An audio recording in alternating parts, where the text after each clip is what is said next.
চিন্তামণি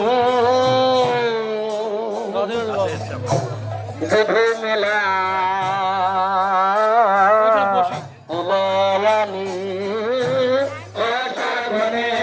চিন্তামণি রাধেশ্যাম রাধেশ্যাম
ছেড়ে দেবো দেখে নিও আমার শ্রীকৃষ্ণ চ্যানেল দেখে নিও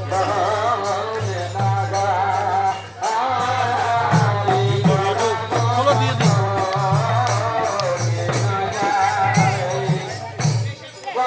ভালো করেছে নেট খোলা তো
नेट खुले जैसे में ढुकছে তো অসুবিধা হচ্ছে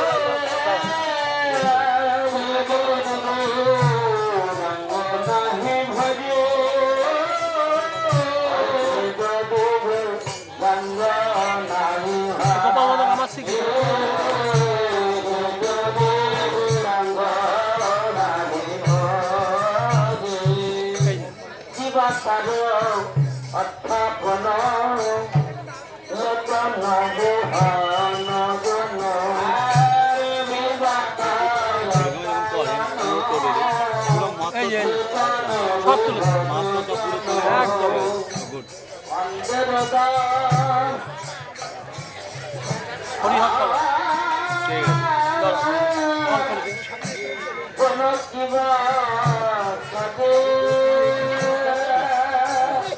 খুলে দাও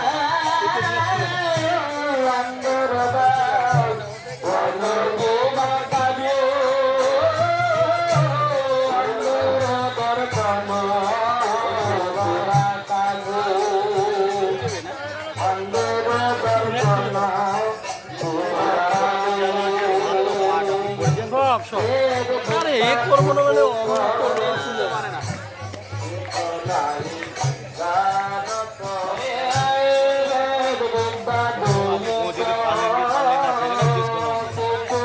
সব এই বৃন্দাবন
নন্দে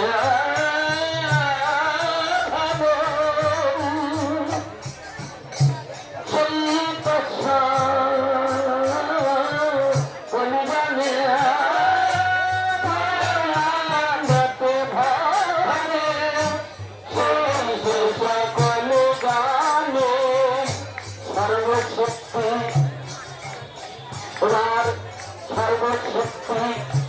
করে তালে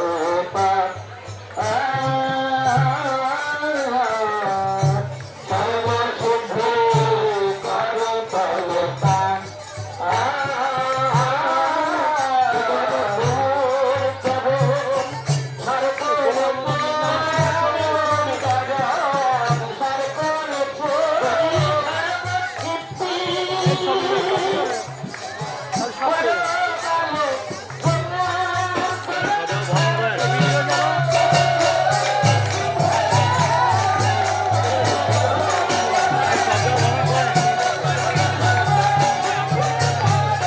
আমি সবাইকে কৃষ্ণ নামে মোহিত করার জন্য জগতের প্রয়োজন আমাদের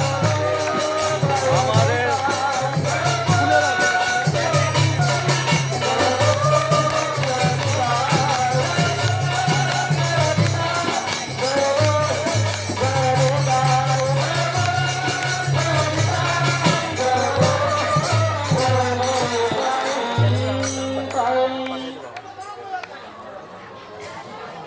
হরে কৃষ্ণ হরে কৃষ্ণ কৃষ্ণ কৃষ্ণ আমার শ্রীকৃষ্ণ দেখবা গোপাল মদন আমার শ্রীকৃষ্ণ শেয়ার করে দিয়েছি।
গঙ্গাই মাদায়ের ঘাটে চলে এসেছি প্রভু বন্ধু দর্শন করে মাহাত্ম পাঠ হবে।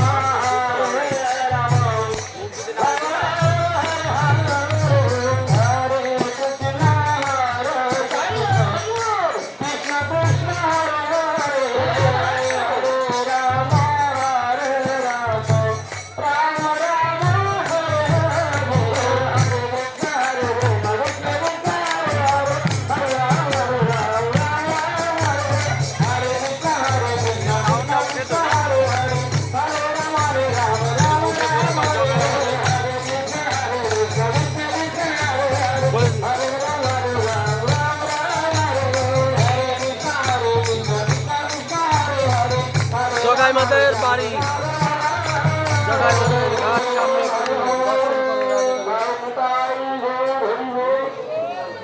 তারা বাকি এখন দর্শন করে করবে আর কেউ ভাবতে দেবে না চেষ্টা করবে তারা পিছনে আছে তারা পাঠ শোনার পরে দর্শন করে যাবে এটাই হরিব এখানে পাঠ শ্রবণ করে গাড়ির পাশে গঙ্গা স্নান করবে বাকি রাধা সুদর্শন মন্দির সেখানে প্রসাদ আপনাদের জন্য অপেক্ষা করছে তারপরে দুটোর সময় চোখের মাঠে প্রসাদ দিয়ে আপনাদের বিদায় হবে পরে গীতাঙ্গুর হবে। তারা ট্রেন ধরবে কাটা লোকাল বাস্তায়, তাদের আগে প্রসাদ দেওয়া হবে আমি চোখের মাঠে। জয় গীতাঙ্গুর হবে। কাটোয়া লোক বাংলা যাবে, ফ্লাইটে করে যাবে, টিকিট কেটে যাবে। তুমি কি বাংলায় যাবে রাধে? বাংলায় যাবে কোন জায়গা? বাংলাদেশ সাতক্ষীরা। আচ্ছা লন্ডন থেকে ট্রেন ধরবে, ট্রেন ফ্লাইট ধরবে, বিমান বাংলাদেশ, একদম বাংলাদেশ চলে যাবে। এই ভিডিও নিয়ে গিয়ে সারা বাংলাদেশে শেয়ার করে দেবে, ঠিক আছে?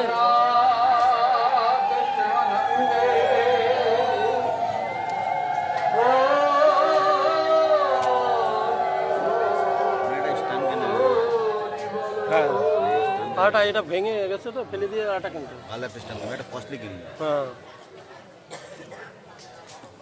শ্রীধাম নবদ্বীপ ছুটির মাঠ গৌর গোপীনাথ মন্দির থেকে যে সমস্ত পরিক্রমার সুধীবৃন্দ এই নটি ধাম পরিক্রমা করবার জন্য এসে একে একে 8টি দ্বীপ পরিক্রমা করে এখন আমরা এই জগাই মাধবের বাড়িতে এসেছি। এই বাড়িটি মদদ্রুম দ্বীপে অবস্থিত। মদদ্রুম দ্বীপ আমরা একে একে 9টা দ্বীপের আখ্যান শ্রবণ করতে মাত্র একটা দ্বীপ বাকি আছে, সেটির নাম এই মদদ্রুম দ্বীপ। এই দ্বীপের মহিমা আস্বাদন করলে আমাদের 9টি দ্বীপের মহিমা আস্বাদন করা হয়ে যাবে এবং শ্রবণ অনুসারে তিনি নববিধা ভক্তির অধিকারী হয়ে যাবেন। এখন আমরা এই মদদ্রুম দ্বীপের আখ্যান এখানে বসে আস্বাদনে প্রবৃত্ত হলাম। গুরবে গৌরচন্দ্রায় রাধিকায় নিষ্কলায় কৃষ্ণায় কৃষ্ণ ভক্তায় তদ্ভক্তায় নমো নমঃ।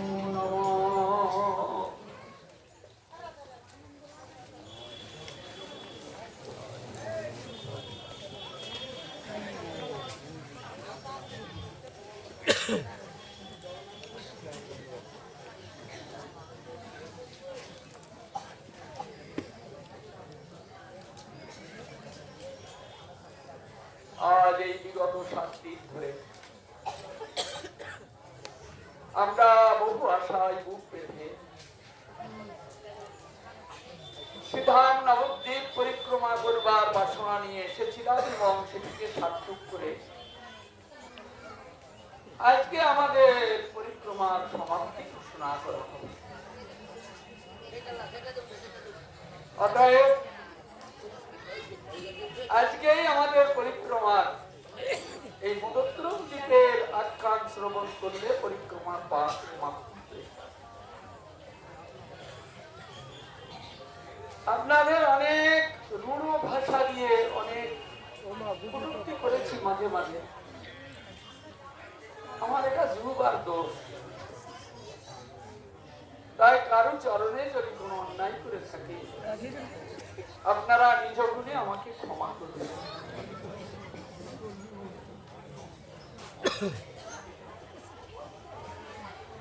এখন আমরা এই মদদ্রুম দ্বীপের আখ্যানে প্রবৃত্ত হলাম।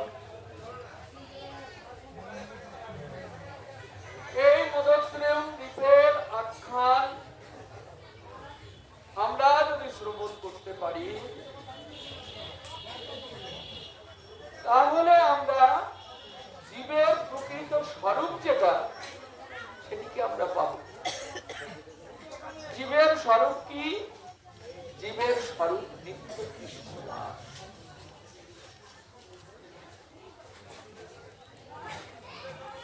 এই স্বরূপটিকে আমাদের প্রত্যেকেরই গ্রহণ করতে হবে। আমি কৃষ্ণ দাস, আপনারা যারা এটি বোঝেন না তারা একটু খোঁজ নিয়ে দেখুন, যারা বিদেশ থেকে এসেছে তাদের কত রকম টাইটেলধারী ছিল। যেমন ইস্কন, গৌড়ীয় মঠ, এখানেই তো বিদেশিরা বেশি আসে। আমরা প্রচারও করি না, আমাদের আসেও না, আর আমাদের প্রচার করার মতো সময়ও নেই। নিজের ভজন নিজে থাকতে পারি না, প্রচার করবো কখন? আমাদের দ্বারা এক অবস্থা। কিন্তু ইন্টারন্যাশনাল ধর্ম যেটা, সেটা বিভিন্ন দেশের মানুষকে বোঝানো হচ্ছে, বলছেন তারা, তাদের চরণে আমার কোটি কোটি প্রণাম। আপনারা বলুন, আপনারা প্রচার করুন, সেটি দরকার আছে। আমরা যারা বৃন্দাবনের লোক, আমাদের পূর্বপূর্ব আচার্যগণ তারা জঙ্গলের মধ্যে ভজন করে গেছেন নিষ্কিঞ্চন ভাবে, এমনকি কারোর সঙ্গে কথাও বলতেন। ভজনের এক একটা দিক আছে। আমাদের হলো একান্তে ভজন, একান্তে ভজন। এই জন্য যার যার নিয়ম নিষ্ঠা অনুসারে তিনি মন্দিরে সেবা, পূজা, নাম, কীর্তন, পরিপাটি ইত্যাদি করে তার জীবনকে তিনি অতিবাহিত করছেন। যারা ধর্ম প্রচারী, যাদের ইচ্ছা লোক বাড়ুক সংখ্যায়, এই পথে আসুক, এটা সব ইচ্ছা। দেখুন, তারা শাস্ত্র পড়ে তার কিছু সার নিয়ে তবে তারা ধর্ম প্রচার করছে। আর আমাদের মধ্যে অনেক গুরুদেব আছেন, বুঝানোর নেই, দীক্ষা টিক্ষা দিয়ে ছেড়ে দিচ্ছেন যে কবে মানুষ হবে তা আমি জানি। দীক্ষা পেলেই দীক্ষা হয় না, কেননা যদি নামে অপরাধ না থাকতো তাহলে নাম দিলেই হয়ে যেত। সেখানে অপরাধ আছে, তাকে বুঝাতে হবে। এই জন্য কেউ যদি দীক্ষা পেয়ে থাকেন, তার শিক্ষাগুরুর দরকার আছে, তা নাহলে এলোমেলো হয়ে যাবে। সেবায় 64 প্রকার অপরাধ আছে। এই অপরাধগুলি যদি গুরুদেব না বুঝান, তো বুঝার জন্য কারোর কাছে আশ্রয় গ্রহণ করতে হবে। তা নাহলে নাম অপরাধ যাবে না, সেবা অপরাধ যাবে না। এগুলি শাস্ত্র না পড়লেও কিছু বোঝা যাবে না। শাস্ত্রে কি বলছে আমি একজনের কাছে শুনলাম, সেটা সঠিক নাও হতে পারে, হ্যাঁ, কিন্তু বস্তুত পক্ষে আমাদের মূল গুরু হলো শাস্ত্র। হ্যাঁ, মূল গুরু হলো শাস্ত্র। তো এই শাস্ত্র সম্পর্কে যিনি পরিপাটি রূপে যিনি নিজেকে গড়ে তুলতে পেরেছেন, তিনি শাস্ত্র।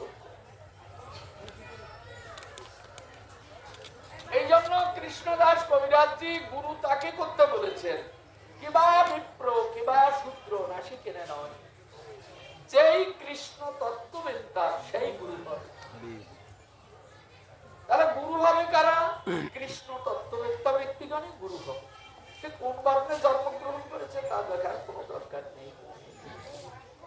এই জন্য তত্ত্ব জানা, না জানলে অপরাধ আছে পেছনে দাঁড়িয়ে।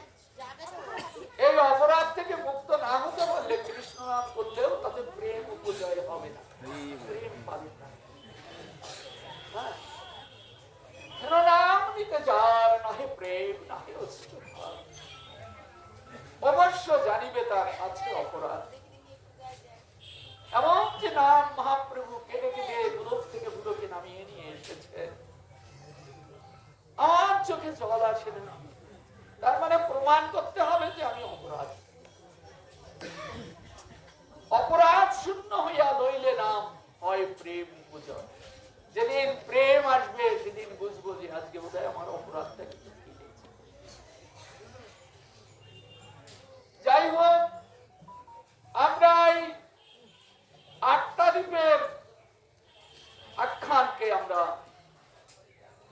শেষ করে, মানে কিঞ্চিত কিঞ্চিত আস্বাদন করে, আজ আমরা 9ম দ্বীপ, এই মদদ্রুপ দ্বীপ, যার কথা শ্রবণ করলে আমাদের স্বরূপ জেগে ওঠে। কি স্বরূপ? জীবের স্বরূপ হয় নিত্য কৃষ্ণ দাস। আমি ভগবানের চরণ কমলের দাস। এই দাস্য মুক্তি জেগে উঠবে আমার হৃদয় মন্দিরে। আমি ভগবানের যে দাস। দেখবেন ওরা দীক্ষা দিচ্ছে, যার দীক্ষা দিচ্ছে সে কত রকম টাইটেলে ভূষিত ছিল, আজকে তার নামের উপর দাস বসিয়ে দেওয়া হয়, অমুক দাস। তারা বুঝলো, আমরা বুঝলাম কই? হ্যাঁ, আমরা জিজ্ঞাসা করলে আর একজনে উত্তর দিচ্ছে, আমি অমুক মন্ডল, আমি অমুক শিকদার, আমি অমুক তরফদার, হ্যাঁ আমি অমুক মজুমদার, নানান রকম পরিচয়। আচ্ছা একটু ভালো করে বুঝে দেখুন তো আপনার দীক্ষা হয়েছে কি? ভালো করে বুঝে দেখুন তো। জীবের স্বরূপ হয় নিত্য কৃষ্ণ দাস। শ্রীজীব গোস্বামীপাদ বলছেন, তুমি যতই দীক্ষা নাও, যতই হরি নাম করো না কেন, যদি দাসত্ব বুদ্ধি তোমার ভেতরে না জাগে, তাহলে কোনো দায়ী হলো। এই জন্য আমি যে ভগবানের চরণ কমলের দাস, এদিকে আমাদের জীবনের অবলম্বন করতে হবে। আমি বলতে পারবো না আমি ভট্টাচার্য, আমি খাচ্ছি, আমি চাটাচ্ছি, এসব বললেও। কেননা সনাতন গোস্বামী পাত্র উচ্চকোটি ব্রাহ্মণ ছিলেন। তিনি লিখছেন তার লেখার পরে, সনাতন দাসে কয় এই যেন মত। এদিকে চট্টোপাধ্যায় ইত্যাদি লিখছেন কি? তিনি ভরদ্বাজ ক্ষত্রিয় ব্রাহ্মণ, তিনি লিখছেন সনাতন দাসে কয়। রূপ গোস্বামী পাদ বলছেন, আমি যেন তোমার দাসগণের মধ্যে একজন দাস, এ আমার জীবনের পরিচয়। হ্যাঁ, এই জন্য এই দাসত্ব বুদ্ধিটাকে ভেতরে টেনে আনতে হবে।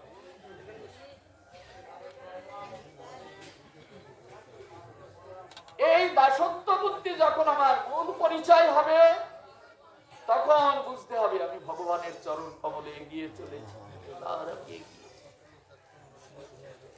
আর বেশি বিরক্ত করব না, কেননা এই 9টা দিন পরিক্রমা করতে করতে আপনারা শ্রান্ত এবং ক্লান্ত, আপনাদের উপর আমি অনেক আঘাত করেছি।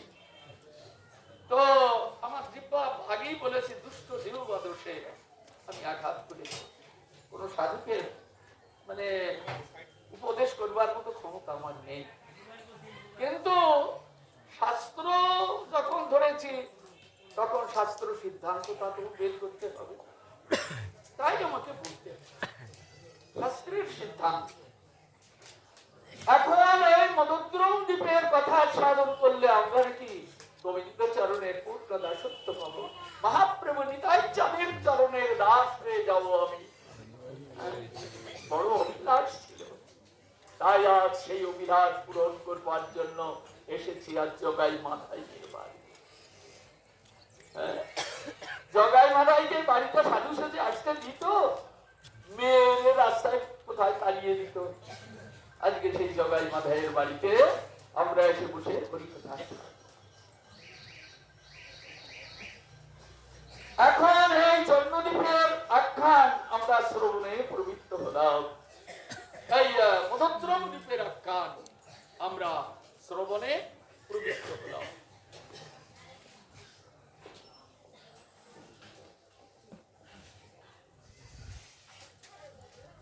এইটি শেষ দ্বীপের কথা, শেষ দ্বীপের কথা মদদ্রম দ্বীপ।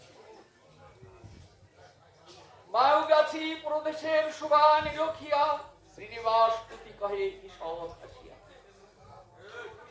ঈশান ঠাকুর বলছে শ্রীনিবাসের ঈশান হাসিয়া। এই মাউগাছি গ্রাম লোকেতে প্রচার, মদদ্রম দ্বীপ নাম পূর্বে যেইহা। মদদ্রম দ্বীপ নাম জৈছে ব্যক্ত হইল, তাহা কহি প্রাচীন গণের মুখেতে যে শুনিল।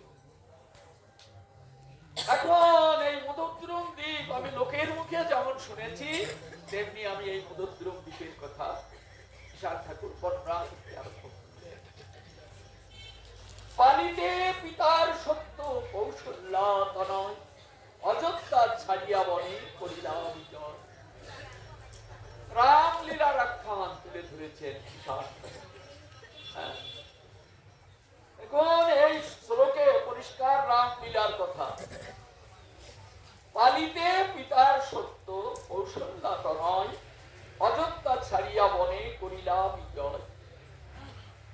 এবার আমরা এই লাইন এর ব্যাখ্যা বা আমরা একটু আস্বাদন করে যাব। রামচরিত থেকে একটু আস্বাদন করে যাব। রামচন্দ্র অযোধ্যা ছেড়ে বনে গমন করেছিলেন কবে? দশরথ যখন রামচন্দ্রকে রাজ সিংহাসনে বসাবেন, অযোধ্যার রাজা করবেন, তখন সমস্ত রাজন্য বর্গকে দশরথ নিমন্ত্রণ করেছিলেন। সমস্ত রাজন্য বর্গ এসেছিলেন, উদ্দেশ্য রামচন্দ্র রাজ সিংহাসনে বসবেন। বড় আনন্দের দিন, রামচন্দ্র রাজা হবেন, আনন্দের দিন। দশরথ কতই না সাজ সজ্জা, আত্মীয়গণকে নিমন্ত্রণের যথা রীতি অনুসারে মানে সুন্দর ব্যবস্থা করে সকলকে নিমন্ত্রণ করে এনেছিলেন। এখানে সবাই এসে উপস্থিত হয়েছিলেন রামচন্দ্রের অভিষেক উৎসবে। এখন বাজনা বেজে উঠল, অভিষেক হবে। অভিষেক করতে গেলে তখনকার দিনে নিয়ম ছিল তীর্থের জল লাগবে, যে কোনো তীর্থের জল চাই, আর পঞ্চামৃত চাই। পঞ্চামৃত সংখ্য করে আগে মাথায় ঢালবে, আর তীর্থের জলে স্নান করিয়ে সুন্দর বেশ সাজসজ্জা করে মাথায় মুকুট পরিয়ে রাজ শিখাবে। রামচন্দ্রের এই অভিষেক উৎসব দর্শন করবার জন্য তার মাতৃমণ্ডলী সবাই এসেছেন। আমরা তো দশরথের 3 স্ত্রীর কথা জানি, কিন্তু দশরথের অনেক স্ত্রী, আরো অনেক ছিল, কিন্তু প্রধান ছিল এই 3 জন, কৌশল্যা, সুমিত্রা আর কৈকেয়ী। এই 3 জনের কথা বিশেষ করে আমরা জানি বা উল্লেখিত আছে। এখন এই দশরথ রাজা, আগের দিনে রাজায় রাজায় যুদ্ধ হতো, এর রাজ্য দখল করে নিত, ওর রাজ্য দখল করে নিত, রাজায় রাজায় যুদ্ধ হতো। এখন একবার দশরথ রাজা যুদ্ধে গিয়ে তিনি ক্ষত বিক্ষত হয়ে গেছিলেন, ক্ষত বিক্ষত। তাকে একেবারে মিনিটে মিনিটে ওষুধ খাওয়াতে হবে, তা নাহলে মরে যাবে। এই ভাতটা আর কোন রানী নিলেন কৈকেয়ী। কৈকেয়ী এই ভাতটা নিয়ে দশরথ রাজাকে সেবা করে ভালো করেছিলেন। দশরথ রাজা যখন ভালো হয়ে গেলেন, তখন কৈকেয়ীকে বলছেন, কৈকেয়ী তুমি আমাকে সেবা করে ভালো করলে, অর্থাৎ আমি তোমাকে বর প্রদান করতে চাই, বলো তুমি কি বর চাই। এদিকে মন্থরা নামে এক বুড়ি ছিল, মন্থরা, তিনি কৈকেয়ীকে পরামর্শ দিলেন, আজকে বরটা চাইবি না, বলবি সময় মতো চেয়ে নেব। তাতে কি হবে? তুই কিছু বুঝতে পারছিস হবে কাজ। মন্থরার বুদ্ধিতে কৈকেয়ী বললেন, বরটা আজকে আমি নেব না, যখন সময় হবে তখন আমি চেয়ে। এখন আজকে রামচন্দ্রের অভিষেক হবে, সেখানে সবাই উপস্থিত, মাতৃমণ্ডলী উপস্থিত, সব যার যার সিংহাসনে বসে আছেন মাতৃমণ্ডলী। দশরথ এখন দেখছেন কৈকেয়ী আসেনি। কৈকেয়ী আসেনি দেখে দশরথ খুব ব্যথিত হলেন, কৈকেয়ী এলো না। উনি কৈকেয়ীকে ডাকতে পাঠালেন। কৈকেয়ী বললেন, না না আমি যাব না। দশরথ চিন্তা করলেন, সে আসবে না কেন, সবাই এসেছে, আচ্ছা আমি নিজে যাই। নিজে গিয়ে তখন কৈকেয়ীকে ডাকছেন, কৈকেয়ী চলো, রামচন্দ্রের রাজ অভিষেক হবে, সেখানে জগাই মাদারের বাড়ি হাজার দর্শন করে হাজার করবেন। রাজন্যবর্গ, আত্মীয় স্বজন, বন্ধু বান্ধব, পণ্ডিত গুণী ব্যক্তি, সাধু সজ্জন সবার উপস্থিত, আর তুমি যাচ্ছ না? বললেন আমি যাব না। কেন যাবে না? আপনি একদিন আমাকে বর দিতে চেয়েছিলেন, সে বরটা তো আমার নেওয়া হয়নি। এই বরটা আপনি আজকে আমাকে দেবেন। এই বরটা আমি পেলে তবে আমি যাব। বলো তুমি কি বর চাও, বলো, তাই দিয়ে আমি তোমাকে দিব। তখন কইকেই বলছেন আমি একটা না, আমি দুটি বর চাই। দুটো? বেশ, বলো, তাই দেব। বললেন একবারে রামচন্দ্র 14 বৎসরের জন্য বনবাসে যাবে, আর একবারে ভরত রাজ সিংহাসনে বসবে। দশরথ শুনে অচৈতন্য হয়ে গেলেন, পড়ে গেলেন মাটিতে। রামচন্দ্রের জন্য আজ রাজ সিংহাসন ঝলমল করছে। কত আশা, সকলের মনে আশা রাম রাজা হবে। ভরতকে আমি কি করে রাজ সিংহাসনে বসাবো?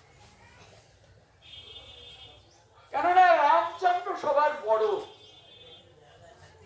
তখনকার দিনে নিয়ম ছিল জ্যেষ্ঠ পুত্রই রাজ সিংহাসনে বসবে। যদি বিকলাঙ্গ হয় তবে মাত্র তার পরের পুত্রে এই বসবে।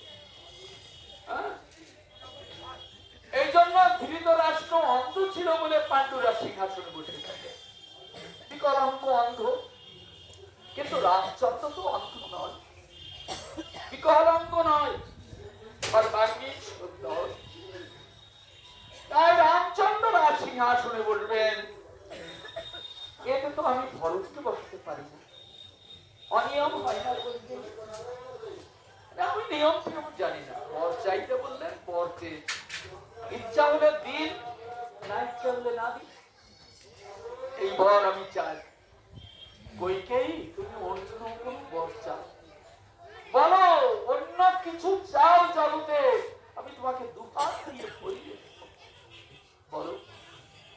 বললেন যা চাওয়ার আমি চেয়েছি, আমি আর কিচ্ছু চাই না। যদি আমি আপনার বর প্রাপ্ত হই তবে ওখানে যাব, না হলে যাব না। দশরথ মুখটা মলিন করে এলে, কি করবেন এখন? কি করবেন? রামচন্দ্রের কানে এলো। তিনি এত আড়ম্বর করে তিনি রামচন্দ্রের এই আজকে অভিষেক তিনি করবেন রাজ সিংহাসনে। কত লোকের আগমন, কত বাজনা, কত গান, কত দান, কত কিছু এর পিছনে লেগে আছে। কিন্তু তিনি মুখটা মলিন করে এলেন কেন? রামচন্দ্র খবরটা নিলেন, খবর নিয়ে শুনলেন আমার মা কইকেয়ী সে ভরতকে রাজা করতে চায়, আর আমার 14 বৎসরের জন্য আমাকে বনবাস। রামচন্দ্র মহারাজ দশরথকে গিয়ে বলছেন, হে পিতা, আপনি আমার জন্য দুঃখ পাচ্ছেন? পিতৃ সত্য প্রতিপালন করাই হলো পুত্রের ধর্ম। যারা কুলঙ্গার পুত্র তারা বাবার কথা শুনে না, বাবাকে মানে না। কিন্তু পিতার ধর্ম প্রতিপালন করেছেন রামচন্দ্র। তাই আজ গাই রামচন্দ্রের নাম। পিতৃ সত্য পালনের জন্য দশরথ তাকে বললেন না তোমাকে বনবাসে যেতে হবে, কিন্তু রামচন্দ্র সঙ্গে সঙ্গে তার অলংকার আদি সব পরিত্যাগ করে একটি ছোট্ট কাপড় পরিধান করে, পীতবাস পরিধান করে রামচন্দ্র একটি উত্তরীয় গলায় নিয়ে তিনি পিতাকে প্রণাম করে বনবাসের উদ্দেশ্যে রওনা।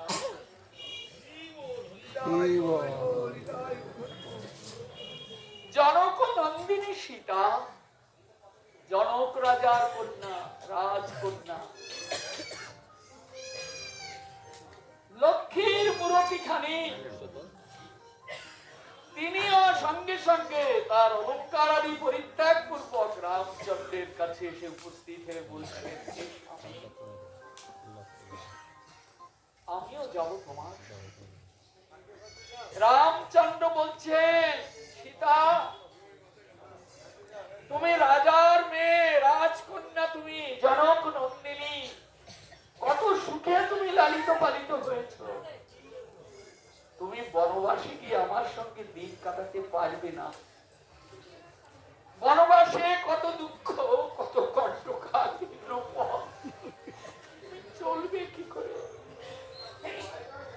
এই কণ্ঠকা কীর্ণ পথে চলতে গেলে কত পাটা পায়ে, কত কাটা বিঘ্ন হবে, না খেয়ে কত দিন যাবে, বৃক্ষতলে বাস করতে হবে, সুখ স্বাচ্ছন্দ্য জলাজীব, তুমি কেমন করে আমার সঙ্গে যাবে?" সীতা দেবী বলছে, "হে স্বামী, মেয়েদের ধর্ম কি? মেয়েদের ধর্মই হলো স্বামীর সেবা করা। যদি আমি স্বামীকেই সেবা করতে না পারলাম, তাহলে রাজ সিংহাসনে সুখের পাঠারে বসতে কি আমি এসেছি? না, তা কিছুতেই হবে না। আমি তোমার সঙ্গে, তুমি যেমন ভাবে থাকো, আমি তেমনি ভাবে তোমার পাশে থেকে আমি তোমাকে সেবা করে আমার জীবনকে অতিবাহিত করব।" সীতা দেবী তখন ওই মলিন বসন পরিধান করে, অলংকার ভূষাদি পরিত্যাগ করে তিনি ও রামচন্দ্রের পাশে এসে দাঁড়ালেন। যারা দেখছেন তাদের চোখে আসছে জল। আহা, কি দেখতে এসেছিলাম আজ এই অযোধ্যায়? এমনটি দেখতে এসেছিলেন তারা অযোধ্যায়, তাই প্রত্যেকের চোখে জল টলমল। কোথায় ছিলেন লক্ষ্মণ? তিনিও এসে রামচন্দ্রের চরণে প্রণাম করে বলছেন, "দাদা, আমিও তোমার সাথে যাব।" "লক্ষ্মণ, তুমি যাবে কেন? তোমাকে তো কেউ এই রাজসিংহাসন পরিত্যাগ করে যেতে বলেনি। তুমি এই সুখের স্থান পরিত্যাগ করে আমার সঙ্গে যেতে চাইছো কেন?" লক্ষ্মণ বললেন, "দাদা, আমি ছোটবেলা থেকেই আমি তোমাকে চিনি। চিনবেন না? সেব্য সেবক যুগে যুগে আসছেন সেবা করবার জন্য। তাই লক্ষ্মণ সেবক বিগ্রহ, রামচন্দ্র সেব্য। তাই লক্ষ্মণ কাতর প্রার্থনা করলেন রামচন্দ্রের চরণে, দাদা, আমি রাজ্যের সুখ চাই না, সেবাই হলো আমার ধর্ম, আমি সেই সেবা সুখ চাই। যেখানে তুমি যাবে সেইখানে আমি যাব। তোমার ওই ভুবন ভুলানো চরণ কমল দুটি সেবা করে আমি কৃতজ্ঞতা। সবার চোখে যাও, সমস্ত শ্রোতৃবৃন্দ আর চোখের জলে ভাসছে। চললেন সীতা দেবী, চললেন লক্ষ্মণ রামচন্দ্রের পেছনে পেছনে। অগ্রে রামচন্দ্র, মাঝে সীতা দেবী, পেছনে লক্ষ্মণ। তিনজনে আজকে অযোধ্যা পরিত্যাগ করে বনের পথে চলেছে। বনের অযোধ্যা ছাড়িয়া বনে করিলা বিজয়, ছাড়ি রাজবেশ প্রভু মহানন্দ মনে, জানকী লক্ষ্মণ সহ ভ্রমে বনে বনে। বনে বনে পথ চলছে, বনে বনে অতি সুকোমল পথে। যে পথে চলায় সে পথ কোমল হয়, কিছু না বাজায়। মানে যে পথে চলেছেন রামচন্দ্রের পায়ে পরশে পথ নির্মল হয়ে যাচ্ছে, শীতল হয়ে যাচ্ছে আর সীতা দেবী আর লক্ষ্মণ অন করে শোনাও না। এদিকে কি হলো, এদিকে কৈকেয়ীর নির্দেশ অনুসারে ভরতকে নিয়ে এসো। রাজা দশরথ নির্দেশ করলেন, যাও এইবার ভরতকে নিয়ে এসো। ভরতকে আনতে গেল কোথায়? ভরত রাজধানীতে ছিলেন না, ভরত ছিলেন মাতুলালয়ে, মামার বাড়িতে ছিলেন ভরত। তখন রথ নিয়ে আনতে যাচ্ছে মাতলি, মাতলি রথ নিয়ে ভরতকে আনতে যাচ্ছে। অনেক দূরের পথ, আসতে আসতে 4 দিন কেটে গেল। 4 দিন এই ভরতকে যে আনতে পাঠালো, দশরথ অচৈতন্য হয়ে দশরথ এ দেহ পরিত্যাগ করেছে। দশরথ চলে গেল। এখন ওই বংশে একটা নিয়ম ছিল, যে মরবে, মানে এই অযোধ্যার রাজা হয়ে যে মরবে তাকে মমি করে রাখা হবে। মমি মানে তাকে ওই শরীরটা পুরো রেখে দেওয়া হবে। তো রামচন্দ্রের পিতা দশরথ, দশরথের পিতা অজ, শোনো না। এমনি এই যে এই বংশ,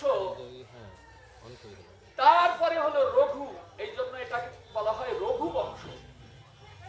রঘু, অজ, দিলীপ, দশরথ। আমি একটুখানি আগে ভুল করেছিলাম। রঘু, অজ, দিলীপ, দশরথ। এই দশরথ পর্যন্ত 4 জন। একটা রাজপ্রাসাদের পাশে একটা ঘর আছে, এই ঘরে সকলের মমি আছে। হ্যাঁ, রঘু, অজ, দিলীপ, দশরথ। এখন রঘু, অজ, দিলীপ, এই ভরত জানে এই 3 জন মমি হয়ে আছে এই ঘরে।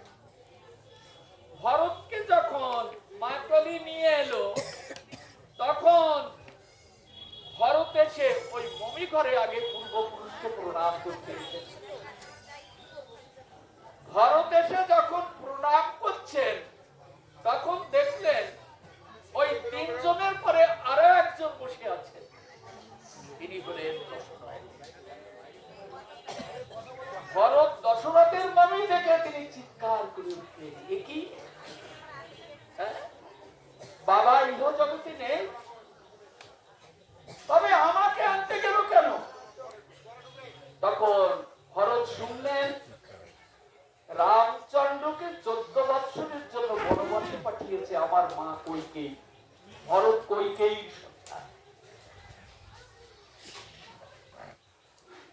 আর আমাকে এই রাজ সিংহাসনে বসাবে, এটা তার উদ্দেশ্য।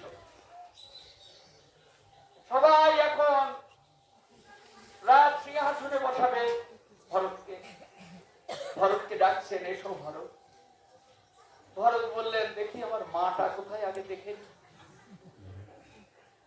ভরত মায়ের কাছে চলে গেলেন, কৈকেয়ীর কাছে। কৈকেয়ীর কাছে গিয়ে জিজ্ঞাসা করলেন, আমার দাদা রামচন্দ্রকে বনবাসে তুমি পাঠিয়েছ? হ্যাঁ ভরত। কেন? তোমার জন্য।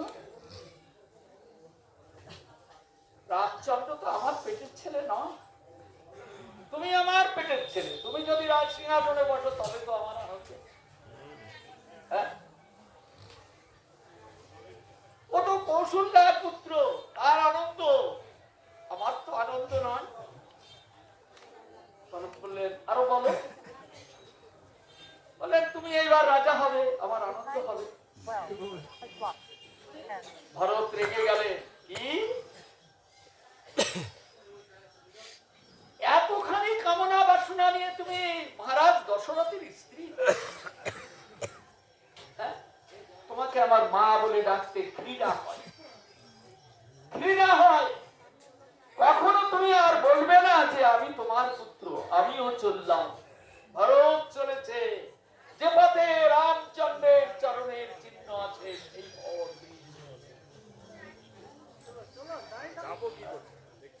উত্তর দিশায় গিয়ে রামচন্দ্রের সঙ্গে ভরতের দেখা হয়।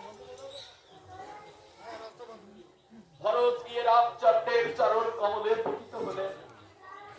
দাদা,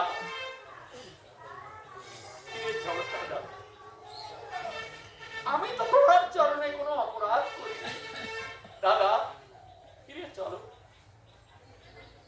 রামচন্দ্র বলছেন, ভরত, আমি যে মাতৃসত্য পালনের জন্য আমি যে বেরিয়ে এসেছি, আর তো যাব না। এটা আমার পিতৃসত্য এবং মাতৃসত্য উভয়।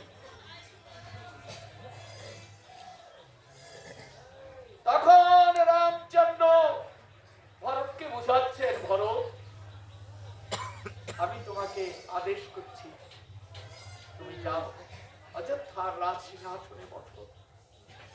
তুমি রাজ সিংহাসন চালাও, না হলে অযোধ্যা যে অচল হয়ে যাবে, অচল হয়ে যাবে। রাজা না থাকলে সে দেশ চলে।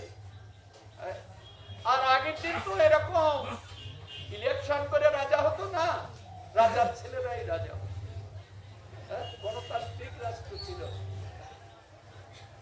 তো অনেক করে ভরতকে বুঝালেন, ভরত শুধু কাঁদতে লাগলে তা হয় না দাদা, তা হয় না। তুমি ফিরে চলো দাদা, যত অন্যায় করেছে মা সব দোষ আমার। আমি যদি না জন্মাতাম তাহলে তোমাকে তো মনোভাব, আমি জন্মেই ভুল করেছি। আমি যদি না জন্মাতাম তাহলে কি তোমার বনবাসে যেতে হতো? সব দোষ আমার। ঠিক ঠিক আমার জন্ম, আমার জন্মের। রামচন্দ্র বলছেন, ভাই ভরত, ওঠো, তুমি আমার আদেশ পালন করো, আদেশ পালন করো। তুমি রাজ সিংহাসনে ফিরে যাও, গিয়ে তুমি রাজত্ব করো। 14 বৎসর পরে আমি আবার ফিরে আসবো।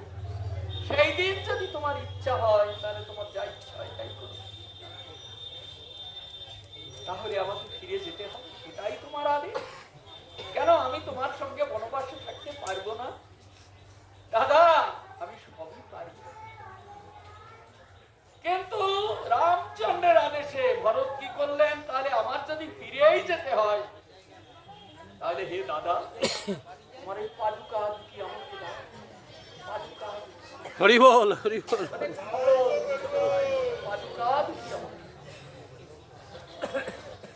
ভরত রামচন্দ্রের পাদুকা মাথায় করে নিয়ে অযোধ্যায় ফিরে এলেন। আর যতদিন রামচন্দ্র ফিরেননি ততদিন ওই পাদুকা দুটি সিংহাসনের উপরে রেখে তিনি মাটিতে বসে রাজকার্য করতেন।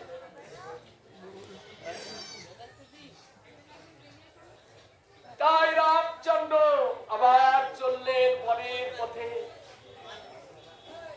বাদ বর্ষা সূর্যতাপ সদা অনুকূল, অদ্ভুত ভ্রমণ লীলা ভুবনে অতুল। নানা দেশবাসী স্ত্রী পুরুষ আদি যত দেখি রামচন্দ্র সবাই উন্মত্ত। যে দেশের উপর দিয়ে রামচন্দ্র চলছেন, যারা দেখছে তারা প্রেমী উন্মত্ত হয়ে যাচ্ছে। যে যে বন পর্বতাদি স্থানে কইল স্থিতি, হইল মহাতীর্থ শেষে স্থানে ব্যক্ত কীর্তি। রামচন্দ্রের কীর্তি ব্যক্ত হতে লাগলো। হইল মহাতীর্থ শেষে স্থানে, এটা হইতে উত্তর দিশায় কত দূরে ছিলেন রামচন্দ্র পর্বত গহ্বরে। উত্তর দিশায় এক পর্বতের গহ্বরে গিয়ে রামচন্দ্র ছিলেন। অত্যাপীয় লোকযাত্রা সেইখানে হয়, উত্তর দিশায় পর্বত গহ্বরে। সেই স্থান দর্শন মাত্র সর্ব দুঃখ হয়। ওহে শ্রীনিবাস, হইছে ভ্রমিতে ভ্রমিতে আইসে তা জইছে উপমাকি দিতে। অগ্রে রাম রাজা দশরথের নন্দন, মধ্যে জানুকি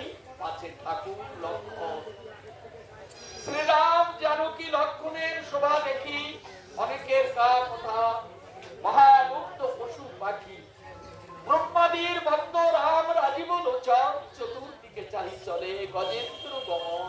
কোনটা অন্তর রাখো দেখে নেওয়া। কত দূর হইতে নবদ্বীপের পানে চায়, মন্দ মন্দ হাসে অতি কৌতুকিয়া। এখন রামচন্দ্র চলেছে। রামচন্দ্র তাদের দৃষ্টি অনেক এগিয়ে যায়। হ্যাঁ, জগতে আমরা শুনেছি দূরবীন দিয়ে দেখলে নাকি অনেক দূর পর্যন্ত। হ্যাঁ, এমনি রামচন্দ্র গজেন্দ্র গমন করছে না, দূরে দূরে তাকাচ্ছে, দূর প্রদেশে তাকাচ্ছে। তাকাতে তাকাতে এই নবদ্বীপের দিকে চোখ পড়ে। এই যে নবদ্বীপ, এই নবদ্বীপের দিকে চোখটা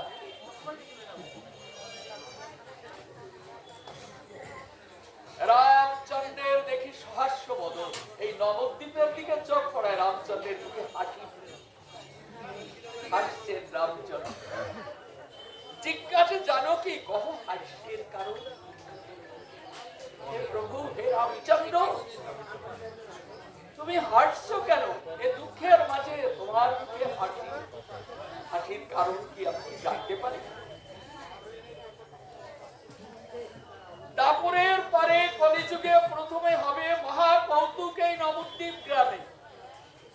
আমি কি দেখছি জানো? আমি দেখছি নবদ্বীপ। এটা ত্রেতা যুগ, রামচন্দ্রের লীলা যখন হয়েছে। এরপরে দাপুর যুগ আসবে, দাপুর যুগের পরে কলিযুগ আসবে। এই কলিযুগে নবদ্বীপের শোভা অতি মহান হবে। মহা কৌতুকে নবদ্বীপ গ্রামে। নবদ্বীপে করি অতি অদ্ভুত বিহার, তদুপরি করিব আমি নবদ্বীপে যাব, সেটা কলিযুগে ওই নবদ্বীপে যাব যে নবদ্বীপের দিকে তাকিয়ে আমি হাঁটছি। নবদ্বীপে গিয়ে আমি বিহার করব, আমি নবদ্বীপে গিয়ে হরিনাম প্রচার করব। আবার আমি নবদ্বীপে গিয়ে আমি সন্ন্যাস গ্রহণ করে আমি পুরী ধামে চলি। এবে জইছে ভ্রমি, হইছে করিব ভ্রমণ, সন্ন্যাস করে এই যেমন আজকে রিক্ত নিঃস্ব সাধুহারা হয়ে আমি ভ্রমণ করছি, এমনি পুরী ধামে গিয়ে আমি রিক্ত নিঃস্ব সাধুহারা হয়ে এমনি করে পুরী ধামের পথে পথে আমি করিতে ভ্রমণ মানে হাসিনু এখন। সেই যে ভ্রমণ আমি করব নবদ্বীপে, সেই ভ্রমণের কথা মনে পড়ে আমার মুখে এলো হাসি। সেই ভ্রমণের কথা মনে পড়ে আমার হাসি এলো মনে। শুনিয়া জানকী নিবেদন জোর করে, আর জোর করে নিবেদন করছে।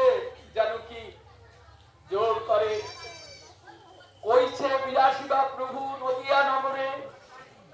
শুনি প্রভু কহে, বিপ্র বংশতে জন্মিব। এখন আমি ক্ষত্রিয় বংশে জন্মগ্রহণ করেছি, রাজা দশরথ ক্ষত্রিয়। আমি নবদ্বীপে যখন জন্মগ্রহণ করব, তখন আমি বিপ্র বংশে জন্মগ্রহণ করব। শুনি প্রভুর কথা জানকী বিস্মিত হইলা। ধরিব অদ্ভুত পীতবর্ণ নিরূপম, আমার পানে চাহিয়া মাতিবে ত্রিভুবন। হব বিদ্যারম্ভ কীর্তি ব্যাপিব ভুবনে। আমি যখন বিদ্যার্থী হব, তখন থেকে এই ভুবনে একটা আলোড়ন সৃষ্টি করে দেব। বিদ্যার্থী করিব বিবাহোত্তয় পিতা দর্শনে। আমার পিতা থাকবে না, মানে জগন্নাথ মিশ্র থাকবে না, পিতা দর্শনে আমি 2 বার বিবাহ করব। করেছেন না লক্ষ্মী প্রিয়া দেবী এবং বিষ্ণু প্রিয়া দেবী। এবে জইছে কইল পিণ্ড প্রদান গয়াতে, তৈছ পিণ্ড দান করিব লোক রীতে। লোকের রীতিনীতি রক্ষা করবার জন্য আমি পিণ্ড দিতে গয়াতে যাব। গয়াতে গিয়ে ব্রহ্মাদির দুর্লভ সংকীর্তন ধর্ম করিব গ্রহ।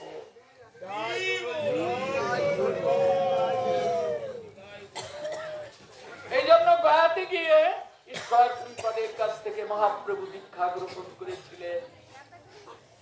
নিজ গণে বিভিন্ন প্রকারে প্রভু দিয়া হৈবাং দেশোত্তরী সন্ন্যাসী দিয়া নিজ গণকে আমি বুঝিয়ে সুঝিয়ে আমি একদিন সন্ন্যাস নিয়ে এ নদিয়া ছেড়ে নিজ গণ ছেড়ে আমি চলে যাব। সীতা দেবী কহে সন্ন্যাস করিবা তবে বিবাহ করিবা কেন? তুমি যদি সন্ন্যাসী হয়ে যাও তাহলে বিয়ে করবে কেন? ইতে অনুচিত এই মোর মনে লয়, এটা তো উচিত নয়। যাদের বিবাহ করবে তখন তুমি যাদের বিবাহ করবে তাদের তো আশা আছে অতি সেবা করবার জন্য। আমি যেমন আজ তোমার পিছনে পিছনে মনে মনে তোমাকে সেবা করবার জন্য, তাদেরও তো সেদিন আশা থাকবে। তাহলে তুমি অন্যায় কাজটা করবে কেন?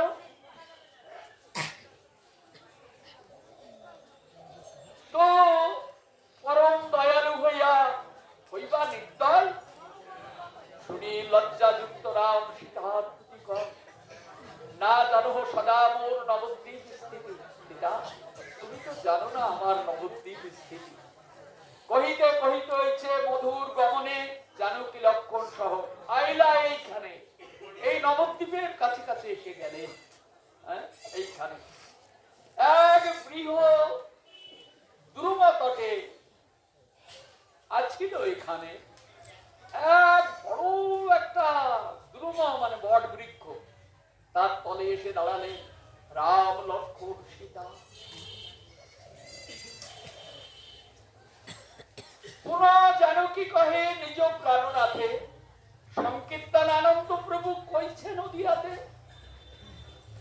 তুমি তো এই যুগে যজ্ঞ করতে এসেছো, তো এই যে কলিতে নদিয়ায় যাবে তা তুমি কেমন সংকীর্তন করবে সেটা একটু আমাকে দেখাতে পারো? সংকীর্তন ধর্মটা কেমন হবে? জানকী বল্লভ রাম রাজীব লোচন প্রিয়া প্রতি কহে পরমুদ্রিত নয়ন। কেন এই লীলা এখন চোখ খুলে দেখানো যাবে না। কেমন হবে তুমি চোখ বন্ধ করো, আমি তোমার ভেতরে দেখিয়ে দিচ্ছি। চোখ বন্ধ না করলে দেখাবো। সীতা দেবী চোখ বন্ধ করলেন। হ্যাঁ, তখন মহাপ্রভু কি করলেন? নবদ্বীপে অদ্ভুত যে বিলাস সেইটা চিত্তের মধ্যে প্রস্ফুটিত করে তিনি দেখাতে লাগলেন।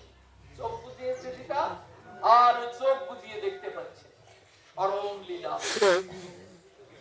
বললেন ভক্তি রত্নাকর এমন একটা কথা লিখলো, এই নবদ্বীপ লীলা স্মরণ চোখ বুঝিয়ে করতে হবে। বললেন সত্য সত্যি চোখ যদি মেলার তো দেখবেন এখানে বেড়া দেওয়া, ওখানে মোটা দেওয়া, ওখানে একটা ছোট্ট ঘর দেখেছি, ওখানে এটা ঘর, এইগুলো দেখবেন প্রাকৃতিক প্রপঞ্চ। কিন্তু মহাপ্রভু যখন এসেছিলেন তখন নদিয়ার শোভা কেমন ছিল, কেমন সুন্দর ছিল, সেটা যেমন একটু আগে জন্মমুনি দর্শন করেছেন। এই নদিয়ার শোভা, ওই শোভাগুলি দর্শন করতে গেলে চোখ বন্ধ না করলে এই মাইক চোখে সে শোভা। তাই সীতা দেবী চোখ বন্ধ করে নদিয়ার শোভা দেখতে লাগলেন এবং অপূর্ব সুন্দর কীর্তনের ধ্বনি শুনতে লাগলেন।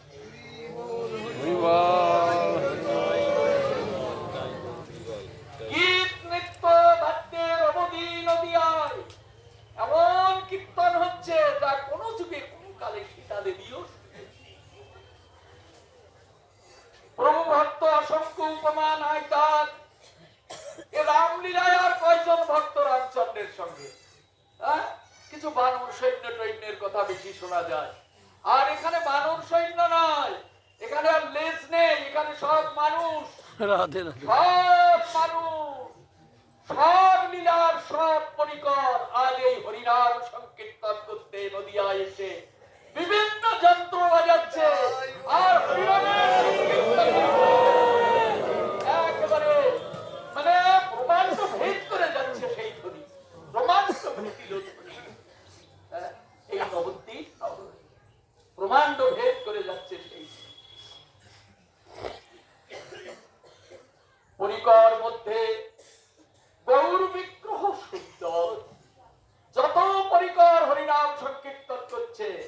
মাঝে নাচে নদিয়ার সখী, অপূর্ব সুন্দর রূপ, অপূর্ব সুন্দর রূপে নৃত্য করছে সংকীর্তনের মাঝে।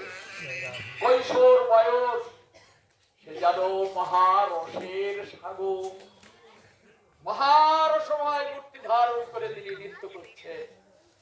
ভুবন মোহে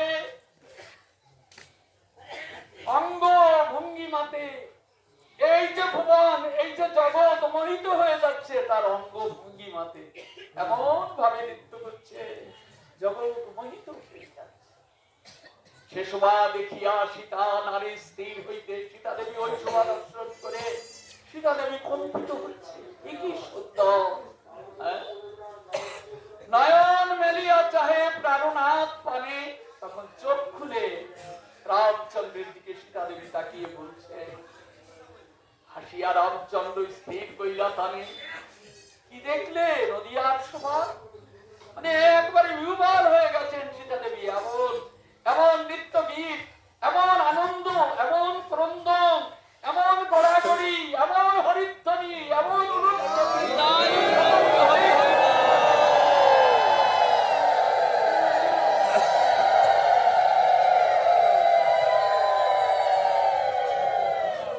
রামচন্দ্র যেন সীতা দেবীর দিকে তাকিয়ে হেসে বলছেন, দেখেছ নবদ্বীপ শোভা আমার? দেখলে সীতা? হাসিয়া রামচন্দ্র স্থির কইলা ধানে।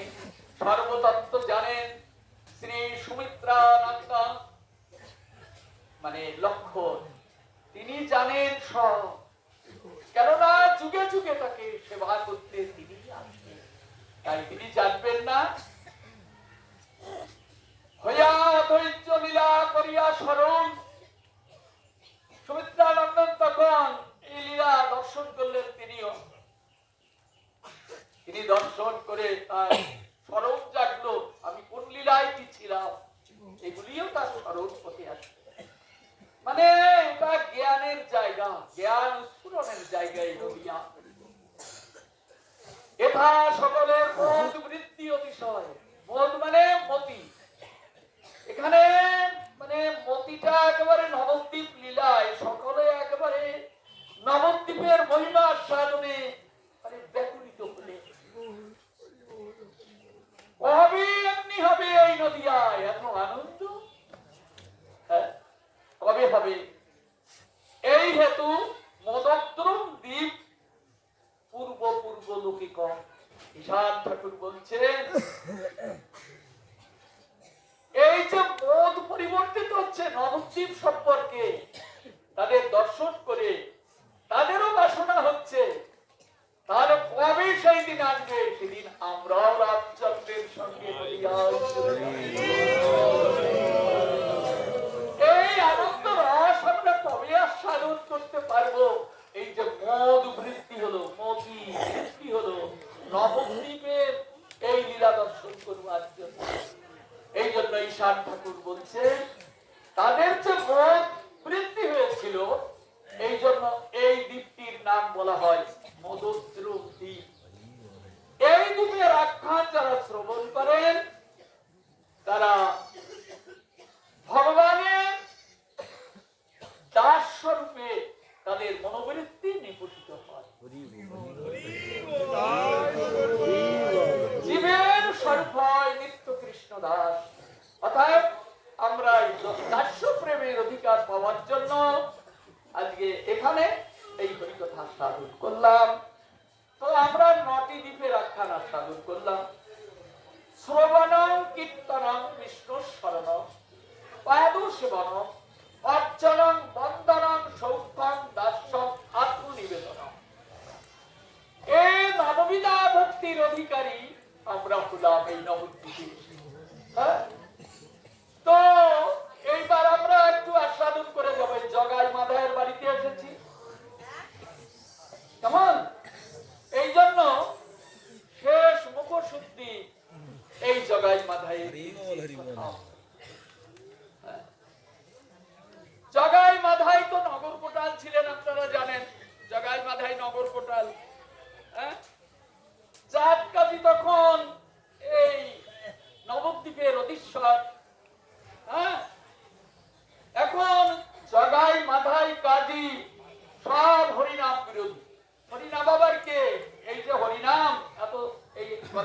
হরিনামের কথা বলা হচ্ছে। এই হরিনাম তো ব্রহ্মলোকে গিয়ে ব্রহ্মা পর্যন্ত দেয় না। এই জন্য ব্রহ্মা বেদ পাঠ করে মরে, বাবা ভোলানাথ বেদ পাঠ করে, কিন্তু ভগবান দর্শন এই বেদ পাঠে লাভ হবে না বলেই তো তারা নবদ্বীপে এসে ভজন করেছে, হরিনাম সংকীর্তন করেছে। হরিনাম সংকীর্তন করে সবাই ভগবত দর্শন লাভ করে তেমনি জগাই মাধায়, এই জগাই মাধায় বৈকুণ্ঠের ওই দুই দ্বারপাল। প্রহ্লাদ চরিত্র বর্ণনা করার সময় আমরা সিংহতলায় বলেছিলাম না, এই জগাই মাধায় বৈকুণ্ঠের দ্বারপাল জয় এবং বিজয়। এই জয় এবং বিজয় এই ব্রহ্মার মানুষ পুত্র মরীচি ঋষির পুত্র, যার সনকাদি ঋষি, তারা অভিশাপ দিয়েছিলেন। কেননা ভগবানকে তারা এত স্মরণ করতেন যে তারা দেখলে মনে হয় 5 বৎসরের লঙ্ঘমান। তারপররা তাদের চিনতে না পেরে ভগবানের সঙ্গে দেখা করতে দেয়, ভগবানের সঙ্গে দেখা করতে গেছিল, দেখা দেয়। এই জন্য তারা রুষ্ট হয়ে জয় বিজয়কে অভিশাপ দিলেন, তোরা অসুর কুলে গিয়ে জন্মগ্রহণ কর। বলার সঙ্গে সঙ্গে তারা অসুর শরীর হয়ে তারা গর্জন করতে লাগলো। ভগবান শুনে বেরিয়ে এসে দেখলেন তারে 4 সনকাদি ঋষি তাড়াতাড়ি করে কমে করে তুলে নিলেন। ওই দুই দ্বারপালকে এই অবস্থা দেখে জিজ্ঞাসা করলেন, তোদের কি হলো? তারা বলছেন, প্রভু রক্ষা করুন, আমাদের অভিশাপ দিয়েছে, আমরা অসুর হয়ে গেছি। বললেন, আমার রক্ষা করার কিছু নেই, আমার বাক্য হইতে আমার ভক্তের বাক্য বল। তারা যা বলেছে আমার রক্ষা করার পর, তাহলে তোমাদের অসুর কুলে বললেন, অসুর কুলে গিয়ে আমরা বাঁচবো কি করে? কতদিন থাকতে হবে অসুর কুলে? তখন ভগবান বলছেন, আমার সঙ্গে যদি শত্রুতা করতে পারিস তাহলে 3 জন্মে পার হয়ে যাবে, আর যদি মিত্রতা করিস তাহলে 7 জন্ম লাগবে। তখন ওই দুটোই বলছে, তাহলে আমরা শত্রুতা করব। তখন তথাস্তু বলে ভগবান তাদেরকে ছেড়ে দিলেন। তারা এসে তখন সত্যযুগে হিরণ্যাক্ষ এবং হিরণ্যকশিপুর রূপে তারা জন্মগ্রহণ করলেন। হিরণ্যাক্ষ দেব অসুরের যুদ্ধে সুদর্শন চক্রে ভগবান তার গলা কেটে দেন, মল্ল। হিরণ্যকশিপুর ভগবানকে হত্যা করবার জন্য ব্রহ্মার আরাধনা করলো, ব্রহ্মার বর প্রাপ্ত হলো। হিরণ্যকশিপুর স্বর্গরাজ্য লঙ্ঘন করলো, স্বর্গের দেবতাদের কোথায় পালিয়ে পালিয়ে বেড়াতে লাগলো। দেবতারা এসে ভগবানের কাছে সব জানালেন। ভগবান তখন বললেন, ঠিক আছে, এই ব্রহ্মার বলেও বলিয়ান হয়ে স্বর্গরাজ্য দখল করে তোমাদের বিতাড়িত করেছে, এখন ব্রহ্মার বরকে তো আমি লঙ্ঘন করতে পারি না, কেননা ব্রহ্মা আমার প্রিয়জন। তো আমি একটা ব্যবস্থা তোমাদের করছি। সঙ্গে সঙ্গে ব্যবস্থা হয় না। আপনি বলবেন, আমার এইরকম কথা বললো, ভগবানকে দেখলেন না? বললেন, আস্তে আস্তে আস্তে ধীরে। তো এই যে ভগবান, তিনি কি করলেন? হিরণ্যকশিপুরের একটা পুত্র হয়দুর গর্ভে এলো, তাকে ঋষিপাদ নারদকে দিয়ে ওটাকে ভক্ত বানালেন। ভগবান জানেন ওরা ঘোর শত্রু হবে। যদি এখন একটা ভক্ত জন্মাই আর ভক্তের উপর যদি আঘাত হয়, তাহলে আমি কি এগোতে পারি? তাহলে এখানে যাওয়ার কোনো জায়গা নেই। প্রহ্লাদ পরম ভক্ত জন্মগ্রহণ করলেন এবং জন্মগ্রহণ করে নিরন্তর কৃষ্ণ নাম তার জিহ্বায় এসে উপস্থিত হলো। তিনি পরমানন্দে কৃষ্ণ ভক্ত হলেন এবং ভগবত বিশ্বাসী হলেন। ভগবান হিরণ্যকশিপুরের অত্যাচার থেকে বারে বারে তাকে রক্ষা করেছেন। তারপর ব্রহ্মার যে সমস্ত বর, সেই বরকে লঙ্ঘন করে একদিন চতুর্দশী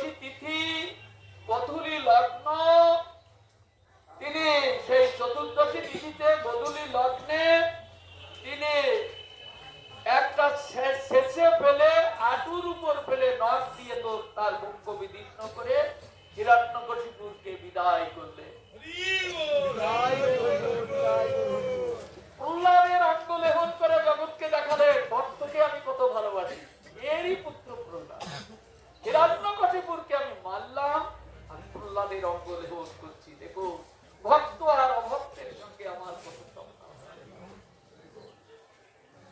তারপরের জন্ম, এক জন্ম কেটে গেল, তারপরের জন্মে তারা রাবণ এবং কুম্ভকর্ণ রূপে এসে উপস্থিত। রাবণ এবং কুম্ভকর্ণ, তাই তো এই রামলীলা, রামচন্দ্রের লীলা।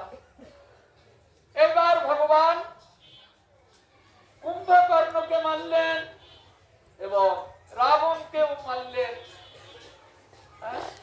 রাবণ এবং কুম্ভকর্ণ দুটোকেই মারলেন। তারা ভগবানের ঘোর নিন্দুক এবং ভগবানের ভক্তের নিন্দুক, খুব অত্যাচার করেছে জগতে। এমনকি দেবলোক পর্যন্ত তারা অত্যাচার করে দেবতাদের পীড়ন করেছে। ভগবান ভক্তের প্রতি নির্যাতন সহ্য করতে পারেন না। তারপরের জন্মে তারা শিশুপাল এবং দন্তভদ্র হয়ে জন্মগ্রহণ করবে। শিশুপাল ভগবানের কত বিরোধিতা করেছে, দন্তভদ্র কত বিরোধিতা করেছে ভগবানের। রাষ্ট্র যজ্ঞে সুদর্শন চক্র নিয়ে গলা কেটে নিন্দা করছিল ভগবানের রাষ্ট্রীয় যজ্ঞে। ভগবান মনে করলেন ভগবান নিন্দা শ্রবণ করলে তার নরকে যেতে হবে। যুধিষ্ঠির রাষ্ট্রীয় যজ্ঞ করছে ভগবানের উদ্দেশ্যে, ভগবানের প্রশংসা। মনীষী ব্যক্তিগণ তারাই অসুখদের মুখে ভগবানের নিন্দা শ্রবণ করে নরকে যাবে। এই মুন্ড রাখবো না, কেটে দিলেন সুদর্শন চক্র, মরে গেল। তাহলে 3 জন্ম উদ্ধার হয়ে যাবে। কিন্তু ভগবান বললেন এদের স্বভাব খারাপ হয়ে গেছে, স্বভাবটা খারাপ হয়ে গেছে। 3 জন্ম ধরে ভগবানের নিন্দা করছে। এখন যদি বৈকুণ্ঠে পাঠাই তো বৈকুণ্ঠটাকে দূষিত করে দেবে, নদিয়ায় নিয়ে যাবে। এই শোধনের জায়গা হলো নদিয়া। যত দস্যু অসুর আছে তাদেরকে একবার নদিয়ায় এনে ফেললে তারা শুদ্ধ হবে। হরি বল, হরি বল, হরি বল। এই জন্য সেই দুটো জগাই মাথায় উঠে এইখানে এলো। এলে যার যে স্বভাব সে তো তার কাছে যাবে। এরা এই চাঁদকাদির সঙ্গে সঙ্গ করে এ নগর কোটাল হয়ে গেল। এখন 2 দস্যু, তারা হলো নগর কোটাল। এখন ওই বৈষ্ণব দেখলে কি করে, তিলক তিলক করে মানুষ যাবে ওদের সামনে দিয়ে, ওরে বাবা টিককি কেটে দিত, মদের বোতল মুখের মধ্যে ফেটে ধরত। কি নির্যাতন ভাবুন তো। এই জন্য মহাপ্রভু জগতে এসে নিতাই চাঁদ এবং হরিদাসকে বলেছিলেন, হরিদাস হরিনাম বিলাও। দেখি জগাই মাথায় আমার বৈষ্ণবদের উপর অত্যাচার করছে, হ্যাঁ, তাদেরকে যদি ফিরাতে পারো ভালো, না হলে আমি এইবার শেষ করে দিই, আর দরকার নেই। এইভাবে নিতাই চাঁদ এবং হরিদাসকে পাঠালেন। দেখুন এই কথা বলতে গেলে অনেক সময় লাগে। চৈতন্য ভাগবত, চৈতন্য চরিতামৃতে, তারপর লোচন দাসের চৈতন্য মঙ্গলে, মুরারি গুপ্তের পর্যায়, সব জায়গায় আমাদের কথা। তো আমি আপনারা পড়ে নেবেন, অনেক সময় চলে যায় এখন। তো এই জগাই মাধাইকে নিতাই চাঁদ ধরি ধরি করে এনেছিলেন। জগাই মাধাই, জগাই মাধাইয়ের বাড়ি কিন্তু ওই কাটোয়ায়। যারা জগাই মাধাইয়ের বাড়িতে গেছেন দেখবেন এখানে জগাই মাধাইয়ের সমাধি আছে। হ্যাঁ, তো ওই ধরি ধরি করে নবদ্বীপে এনেছেন। কি করে জানেন? নিতাই চাঁদকে ধরতে যাচ্ছে, নিতাই চাঁদ তখন ছুটছে, আর ওরা মনে করছে ছুটছে এবার ধরবো, ওকে মারবো, হরিনাম বিলে এসেছে আমাদের কাছে। হ্যাঁ, এত সাহস। এখন নিতাই চাঁদ ছোটে, যখন ওরা ধরতে যায় নিতাই চাঁদ তখন ছোটে। আবার খানিক দূর গিয়ে দেখে ওই ছোটা বন্ধ করেছে, নিতাই চাঁদ দাঁড়িয়ে যায়। দাঁড়িয়ে গেলে ওই দাঁড়িয়েছে মাথায়, দেখ ওই দাঁড়িয়েছে, ছটা হরিদাস ঠাকুর আর নিতাই চাঁদ। হ্যাঁ, এখন ওই নিতাই চাঁদকে নিতাই চাঁদ এরকম ধরি ধরি করে নিয়ে যাচ্ছে, নিতে নিতে নিতে নিতে একেবারে মায়াপুর পর্যন্ত। একদিন নিতাই চাঁদকে ধরেছে ওই জগাই বাঁধাই, ধরে মাথা ফাটিয়ে দিয়ে অমিয় নিমাই চরিতে বলছে কাঁদার বাড়ি। বৃন্দাবন দাস ঠাকুরের চৈতন্য ভাগবতে বলছে মুষ্টিকাঘাত, মাথায় এই চিঠি আঘাত করেছে। যেটা ভালো বলছেন নিয়ে নেবেন। তো তাতে নিতাই চাঁদের মাথা ফেটে রক্তের ধারা প্রবাহিত হয়েছে, রক্ত পড়ছে দর করে। এখন হরিদাস গিয়ে প্রভুকে বলছেন, প্রভু আর যাওয়া যাবে না,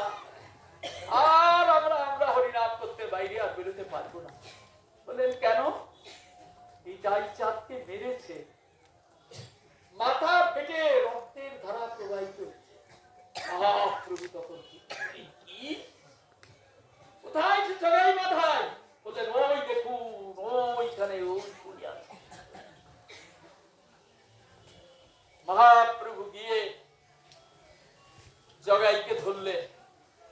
জগাই, কে তুমি রে? আমরা নগর কোটা। তুমি কোথা থেকে? মদ খেয়ে তাল পেয়ে আছে জগাই মাথায়। এখন মহাপ্রভুর সঙ্গে কথোপকথন জগাই। তখন দেখলেন এ দুটোকে কিছুতেই সাহায্য করা যাবে না, ভালো কথা তো কানে নেবে না। তখন সুদর্শনকে ডাকলেন। সুদর্শন, হুঙ্কার করে সুদর্শন চলে আসছে। হরি বল, হরি বল, হরি বল। এখন ওই জগাই দেখছে ওই সুদর্শন তো আগের জন্মে আমার গলা কেটে ফেলে দিয়েছে। হ্যাঁ? আগের জন্মে সুদর্শন আমার গলা কেটেছে। মনে পড়ে গেল মহাপ্রভুর করুণার বাতাসে জগাই চেতনা হচ্ছে। সুদর্শন তাহলে তো মানুষ না, সুদর্শন তো নারায়ণের হাতে, কিন্তু বিষ্ণুর চক্র। তাহলে নিমাই পণ্ডিত বিষ্ণু মরেছি তো এবার আর ছাড়া পাবো না। সঙ্গে সঙ্গে জগাইয়ের চেতনা, জগাই গিয়ে মহাপ্রভুর চরণে পড়লো, প্রভু মেরো। হরি বল, হরি বল। সঙ্গে সঙ্গে নিত্যানন্দ প্রভু ছুটে এসে মহাপ্রভুকে বলছেন, প্রভু এ যুগে যে তুমি চক্র ধরবে না তা তো তুমি প্রতিজ্ঞা করে এসো, তবে তুমি সুদর্শনকে ডাকলে কেন? হ্যাঁ, তুমি সুদর্শনকে ডাকলে কেন? প্রভু সুদর্শনকে ফিরিয়ে দাও। নিতাই চাঁদের কথায় সুদর্শন ফিরে গেল, রক্ত পড়ছে দরদর করে। এই আমার নিতাই চাঁদকে কে মেরেছে? মাধাই মেরেছে, মাধাই মেরেছে। তোকে আমি ক্ষমা করে দিলাম, কিন্তু নিতাই মাধাইকে আমি ক্ষমা করব না। মাধাই তোর যোগ্য দণ্ড আমি তোকে দেব। দেখে নিতাই চাঁদ বলছেন, প্রভু মাধাইয়ের যত জন্মের যত অপরাধ তুমি আমাকে দাও। দয়াল নিতাই চাঁদ কি, দয়াল নিতাই চাঁদ কি। দয়াল আমার নিতাই চাঁদ, তুমি আমাকে দাও। আমি মাধাইয়ের পাপ নিলাম, তুমি মাধাইকেও কৃপা করো। মহাপ্রভু দেখলেন নিতাই চাঁদ মার খেয়ে রক্তের ধারা পড়ছে, তবুও তাকে কৃপা করছে। তোমার কথা আমি কেমন করে লঙ্ঘন করব? মাধাই, তোকে আমি ক্ষমা করতাম না, কিন্তু তুই যাকে মেরেছিস সে তোর মঙ্গল চাঁদ। দেখ নিতাই চাঁদ আমার কত প্রেমের। তখন জগাই মাধাইকে বলছে, রে মাধাই পায়ে ধর, পায়ে ধর, তার পায়ে ধর, এত কৃপার ঠাকুর। জগাই মহাপ্রভুর চরণে পড়ে আছে, মাথায় নিতাই চাঁদের চরণে।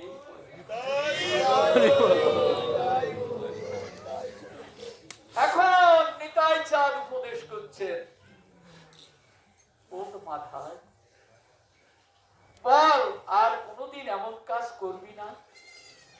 না না, আর করব না।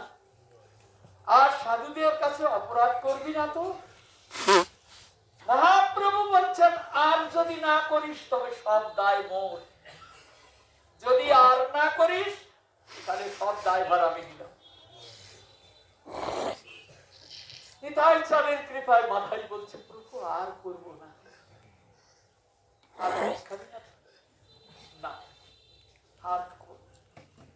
তুমি আমাদের বাঁচালে, আজকে মৃত্যু অবশ্যম্ভাবী ছিল, কেননা জানি আমরা ওই সুদর্শন কাউকে ছেড়ে দিয়ে যায় না। হ্যাঁ, কাউকে ছেড়ে দিয়ে যায় না, আজ অবশ্যই মৃত্যু ছিল, তুমি আমাদের বাঁচালে। সুদর্শন ফিরে গেল। তুমি ভগবান, তুমি ভগবান। তখন নিতাই চাঁদ বলছেন, শোন, অনেক পাপ দোষ আছে তোদের, এই পাপ স্খলন করবার জন্য তোরা একটু সাধুদের চরণে শরণাগতি লাভ কর আর হরিনাম করবি। নিতাই চাঁদ এই দুটোকে হরিনাম দিলেন। হ্যাঁ, এই দুটোকে হরিনাম দিলেন নিতাই চাঁদ। এই জগাইয়ার মাথাইকে হরিনাম দিলেন। হ্যাঁ, ব্রাহ্মণ হয়ে করে গোমাংস ভক্ত চৈতন্য ভাগবতে ডাকা চুরি পরগৃহ দহে সর্বক্ষণ এন পাপ নাই তারা করে আর। সেই দুটোকে হরিনাম দিলেন নিতাই চাঁদ।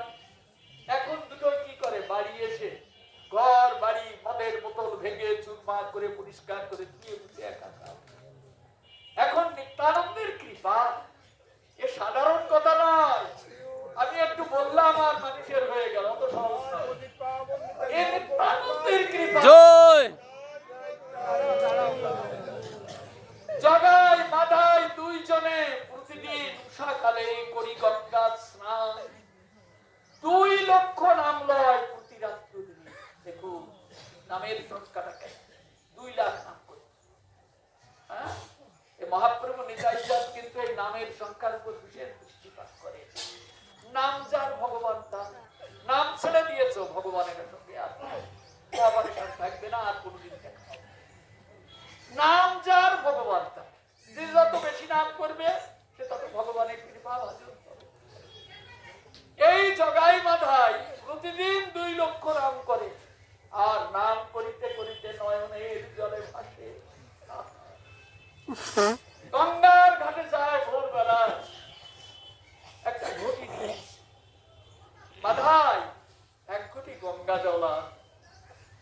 নিতাই চাঁদ বলেছেন একটু সাধু বৈষ্ণবের চরণধুলি অঙ্গে মাখবি, তাহলে তোদের এই পাপগুলি তাড়াতাড়ি।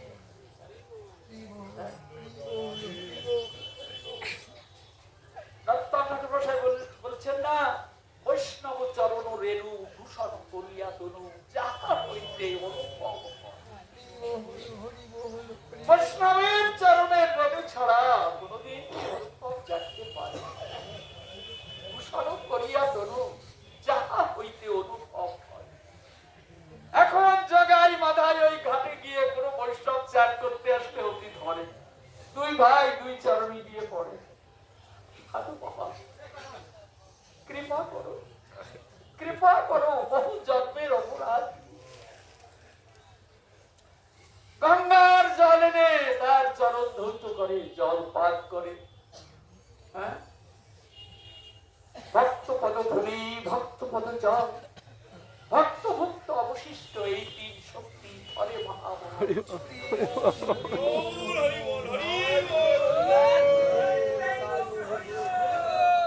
এই জন্য এই ভক্তের চরণের রেণু, ভক্তের চরণের রেণু অঙ্গে মাখে আর ভক্তের চরণ ধৌত জল পান করে। চরণের জল পান করে, পান করতে করতে জগাই মাথায়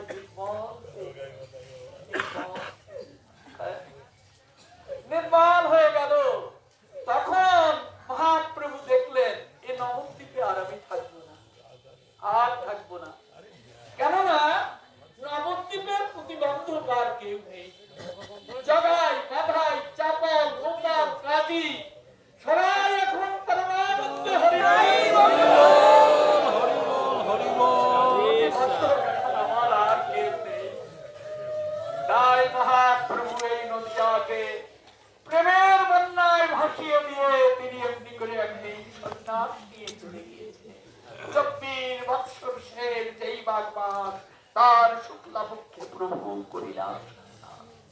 এমনি করে মধুর নদিয়া লীলায় সকলকে হরিনাম প্রেমের বন্যায় ভাসিয়েছেন। সেই নদিয়ায় আজ আমরা এসেছি পরিক্রমা করতে। এই 9টা দিন পরিক্রমা করে আজ আমাদের বিদায়।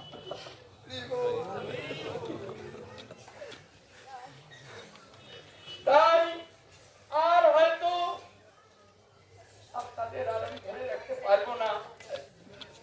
অনেক দোষ করেছি আপনাদের চরণে, কত রূঢ় কথা বলেছি বা পরবশে, আমাকে ক্ষমা করবেন।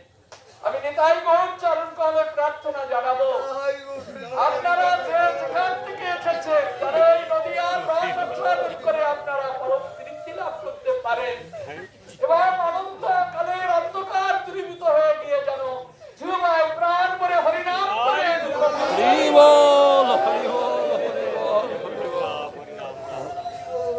আমার নিমন্ত্রণ রইল, আগামী বছর যদি আবার বেঁচে থাকি তবে আবার দেখা হবে। হরিবল হরিবল হরিবল। নিমন্ত্রণ রেখে আজকের কথা অমৃত এখানেই বিশ্রাম। জয় নিতাই।